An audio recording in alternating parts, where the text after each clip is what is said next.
Apart from two world wars in Europe, since the end of last war in 1945, world has witnessed at least 260 armed conflicts, of which 250 have been instigated by Anglo American West. Since conflicts seem to be a permanent phenomenon, it may be tempting to ask whether people belonging to Anglo American West are inherently warlike. There is no straightforward answer to this question. Instead of referring to a particular segment of human beings, Homo sapiens, the question should be rephrased as whether human species are inherently warlike. There is evidence to suggest that humans have a capacity for violence and conflict.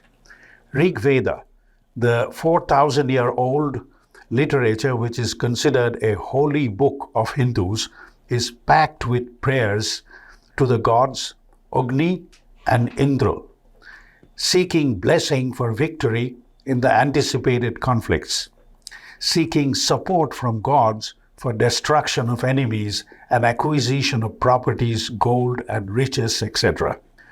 From a biological standpoint, some argue that aggression and a propensity to conflict are innate traits of humans. They point to evolutionary theories that suggest aggression was beneficial for survival and reproduction in early human history.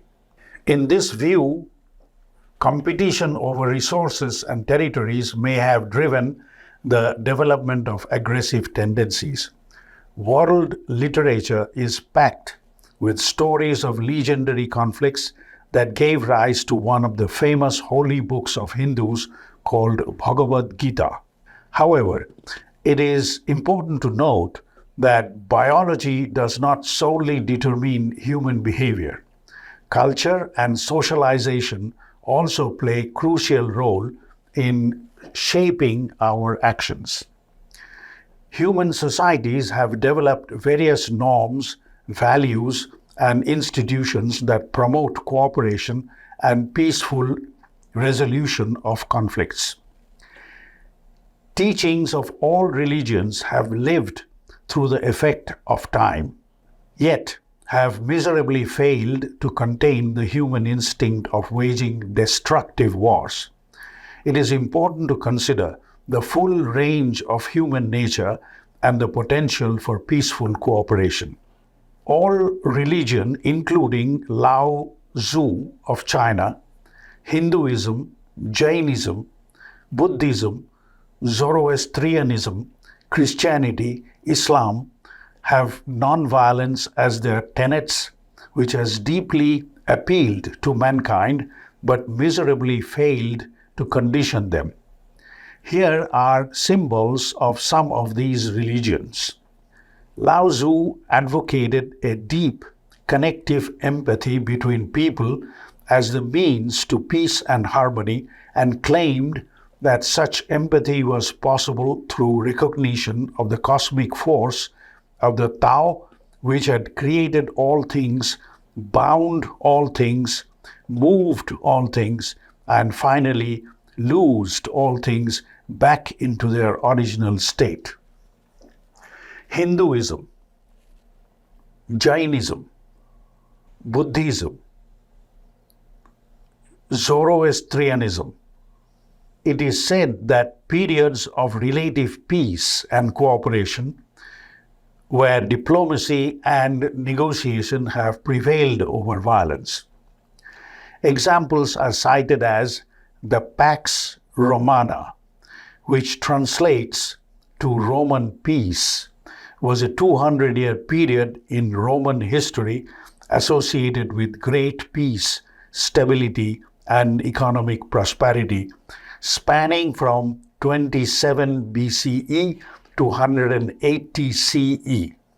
Another example is Pax Britannica, the period of relative peace in Europe from 1815 to 1914, during which the British Empire became the global hegemonic power and adopted the role of a global police force.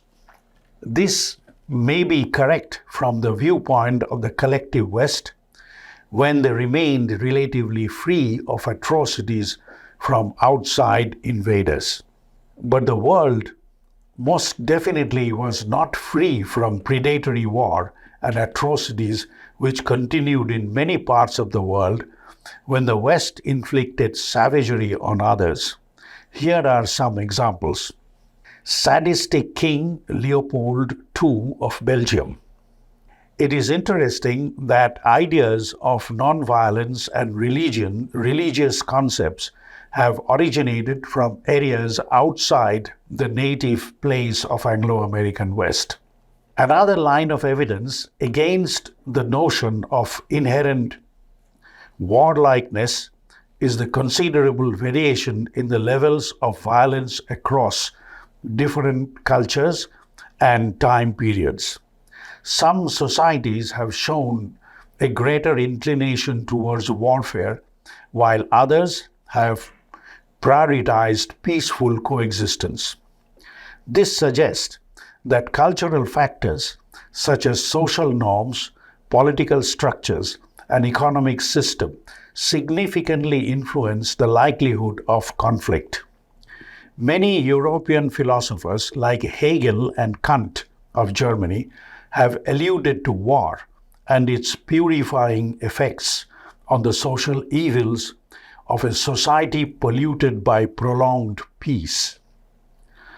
It is believed that conditioning of German populace with war, psychology during the last war, was a natural consequence of their built-in war culture as characterized by the influence of a philosopher like Friedrich Hegel.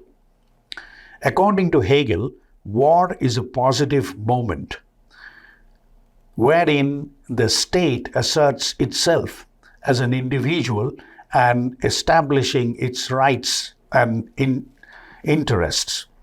Sacrifice on behalf of the state is the substantial tie between the state and its members, and so is a universal duty.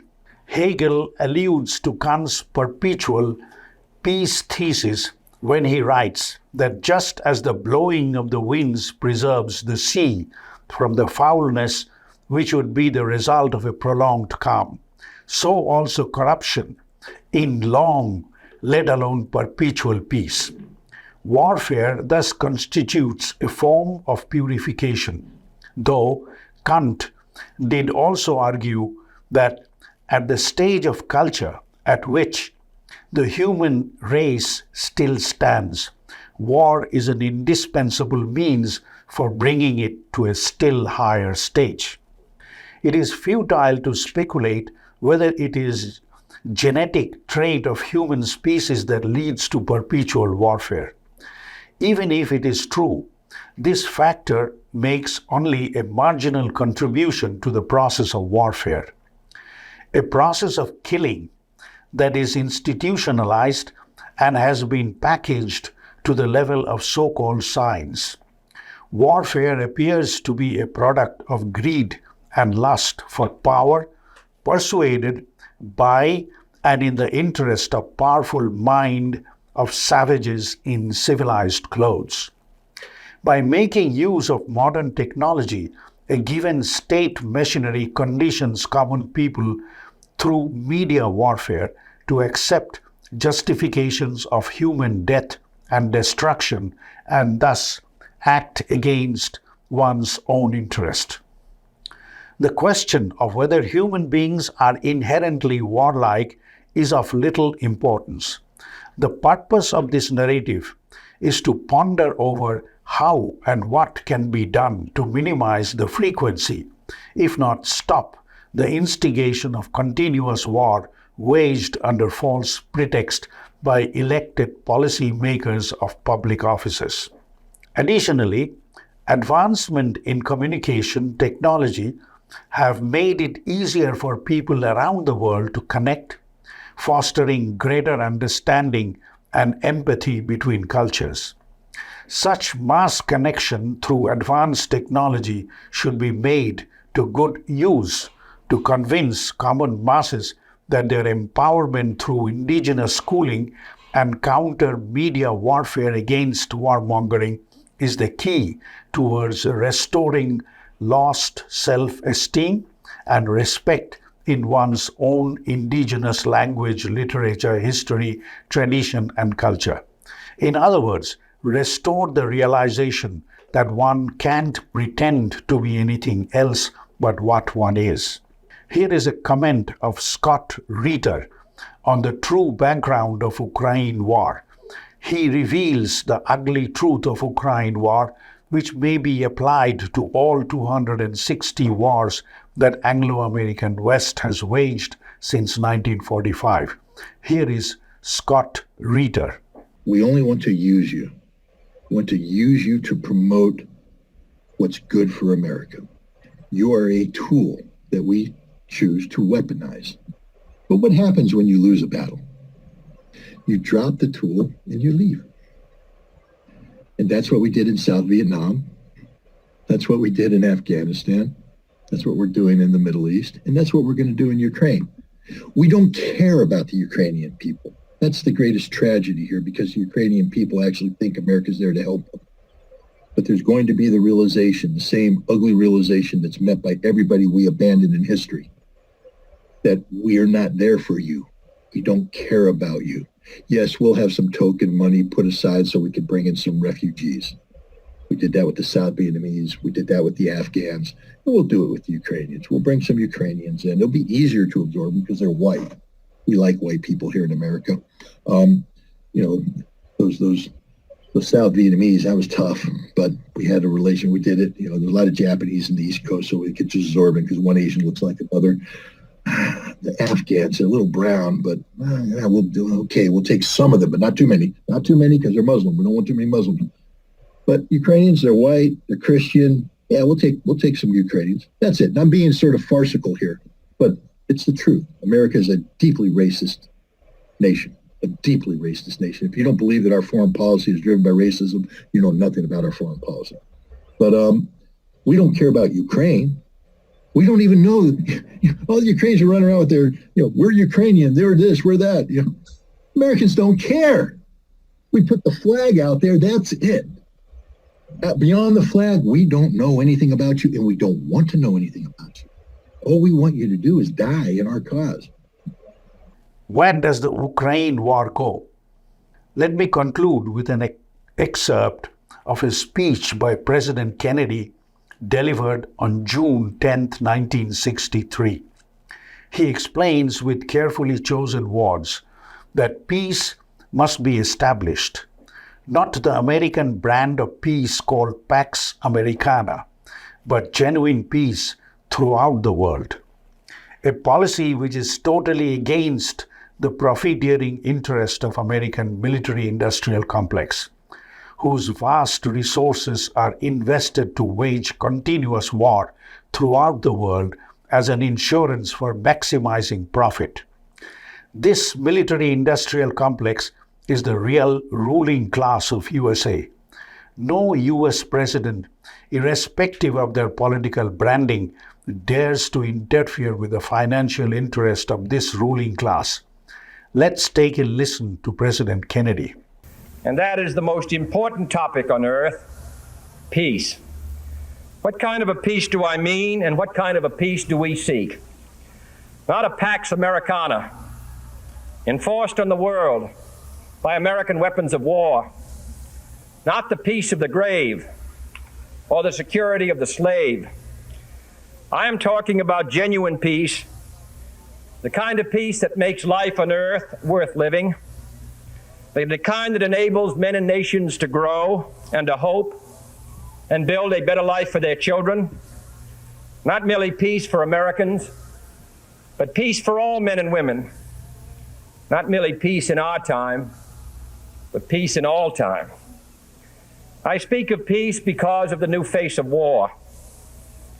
Total war makes no sense in an age where great powers can maintain large and relatively invulnerable nuclear forces and refuse to surrender without resort to those forces.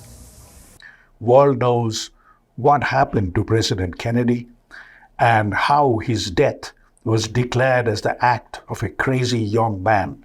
Is it at all surprising that wars are continuing ever since under the pretext of protecting democracy, freedom, and human rights? Identify and protect your interest.